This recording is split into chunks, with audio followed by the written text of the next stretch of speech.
Happy birthday to you. Happy birthday, happy birthday to you. Happy birthday to you. किसका जन्मदिन मनाया और कितनी सहभागिता रहती है समाज के प्रति? नहीं, बड़े भाई रवि शर्मा जी का जन्मदिन है और हम लोग मनाते हैं, क्योंकि हम लोग यदा कदाई लोगों का, विशेष लोगों का ही जन्मदिन मनाते हैं।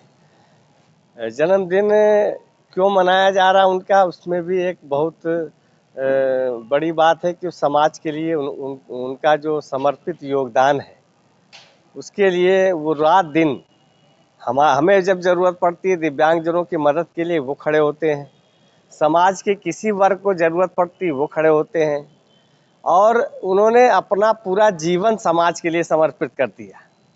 तो ऐसे जनसूचना अधिकार की लड़ाई उन्होंने लड़ी, समाज में जागरूकता पैदा की, घूस को घूसा का नाम दिया। हमने वहाँ आंदोलन किया नाना राव पार्क में दिव्यांगों के अधिकारों के लिए, वहाँ पर उन्होंने रोज़ नई टेक्निक दी हमको लड़ने की।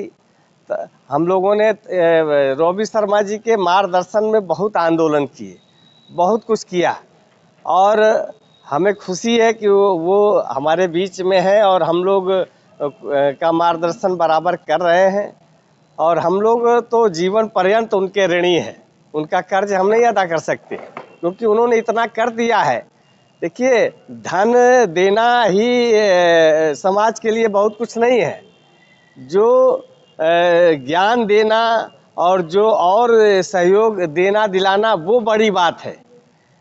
रवि शर्मा ने बहुत कुछ किया है समाज के लिए, दिव्यांग के लिए और लोगों के लिए, इसलिए हम लोग उनका जन्मदिन मना रहे हैं।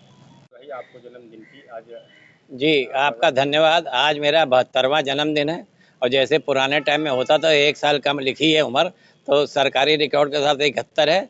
और ये जन्मदिन हम मनाते नहीं, मगर ये राष्ट्रीय विकलांग पार्टी वाले, विकलांग एसोसिएशन वाले वीरेंद्र कुमार जी मना रहे हैं, अल्पना जी मना रही, बाकी सब राहुल भाई मना रहे हैं, सब लोग मिल के मना रहे हैं। हम अपनी तरफ से नहीं मनाते, और संदेश हमारा बस यही है कि न्यायपालिका हमारे देश की सुधर जाए और जनता को न्याय मिलने लगे तो बहुत अच्छा हो जाए। क्योंकि एक बार मैंने पढ़ा था कि राष्ट्र जो है युद्ध लड़ सकते हैं और बच सकते हैं और उन्नति कर सकते हैं। राष्ट्र जो है अकाल से लड़ सकते हैं, भूख से लड़ सकते हैं और उन्नति कर सकते हैं, उससे उबर सकते हैं।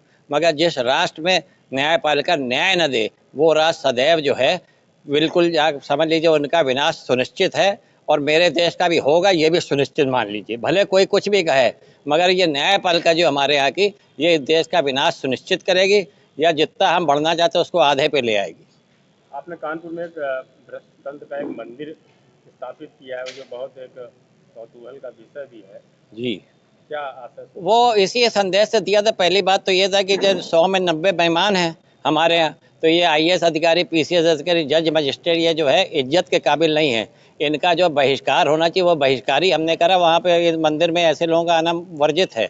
IAS, PCS, जज, मजिस्ट्रेट और नेता जो है, खासतौर पर MP, MLA। और कहना यही है कि अगर ये हर 6 महीने में अपना लाई डिटेक्टर टेस्ट और ब्रेन मैपिंग टेस्ट के द्वारा सिद्ध करें जनता के बीच में कि हमने कोई भ्रष्टाचार नहीं करा इतने दिन में, तो ये वेलकम है और देश भी आगे बढ़ेगा।